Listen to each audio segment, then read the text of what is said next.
എന്റെ ഒരു തിരുവനന്തപുരത്തിന് മുമ്പോട്ട് കൊണ്ടുപോകാൻ ഒരു വിഷൻ, ആ വിഷൻ ഡോക്യുമെന്റിലും ആ വിഷൻ എന്റെ പ്ലാനിലും അടുത്ത അഞ്ചു കൊല്ലത്തില് ഇവിടെ ഒരു മാറ്റം കൊണ്ടുപോകാനുള്ള പ്ലാനില് എല്ലാവർക്കും അറിയാം, technology, tourism, research and innovation,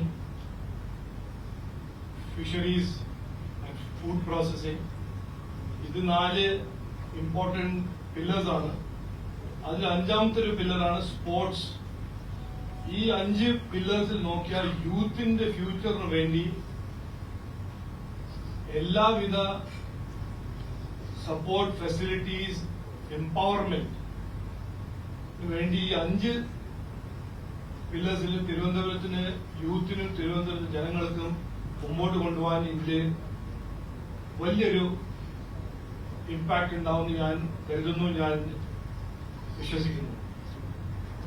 ഈ ഫുട്ബോൾ ആൻഡ് സ്പോർട്സ് മേഖലയിൽ ഇവിടെ പൊട്ടൻഷ്യൽ ഉണ്ട് എന്ന് ഓർഗനൈസർ തന്നെ പറയുന്നു, എല്ലാവർക്കും അറിയാം. ബട്ട് അതിനൊരു എനേബിളിംഗ് ഇൻഫ്രാസ്ട്രക്ചർ, ഒരു എനേബിളിംഗ് എൻവയറമെന്റ്, ഒരു എനേബിളിംഗ് ഫ്രെയിംവർക്ക് എൻകറേജ് ചെയ്യാൻ, എംപവർ ചെയ്യാൻ, അതില് ഡിസ്ട്രിക്ട് ലെവൽ ടൂർണമെന്റ്സ്,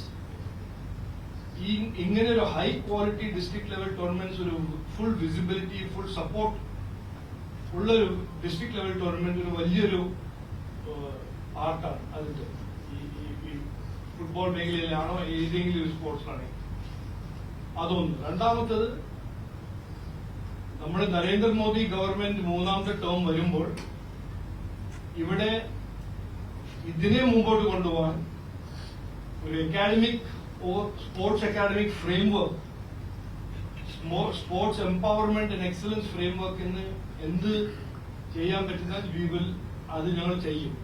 അത് രണ്ടാമത്.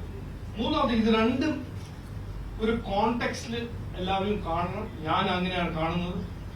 2036 ഒളിമ്പിക്സ്, 12 കൊല്ലം കഴിഞ്ഞ് 2036 ഒളിമ്പിക്സിന് നമ്മുടെ തിരുവനന്തപുരം ഇവിടുന്ന് അറ്റ്ലീസ്റ്റ് ആ ഇന്ത്യൻ ടീം, ഒളിമ്പിക് ടീമിൽ ഒരു 4-5 കുട്ടികൾ ഉണ്ടാവണമെന്ന് ഞാൻ ആഗ്രഹിക്കുന്നു. അത് ഞാൻ ഇങ്ങനത്തെ ഒരു ഫ്രെയിംവർക്ക് ഞാൻ വിശ്വസിക്കുന്നു അതൊരു പോസിബിൾ ആവും. സോ എന്റെ എല്ലാവിധ ബെസ്റ്റ് വിഷസ്, ആശംസകൾ. And as an elected MP എന്ന് വിശ്വസിക്കുന്നു, ആൻഡ് ആസ് എ മിനിസ്റ്റർ ഈ ടൂർണമെന്റിനെ ഞാൻ ഫുള്ളി സപ്പോർട്ട് ചെയ്യുന്നു. ഞാൻ ഇന്ന് എല്ലാവരും മുമ്പിൽ ഉറപ്പു തരുന്നു, കമ്മിറ്റ് ചെയ്യും. നമസ്കാരം.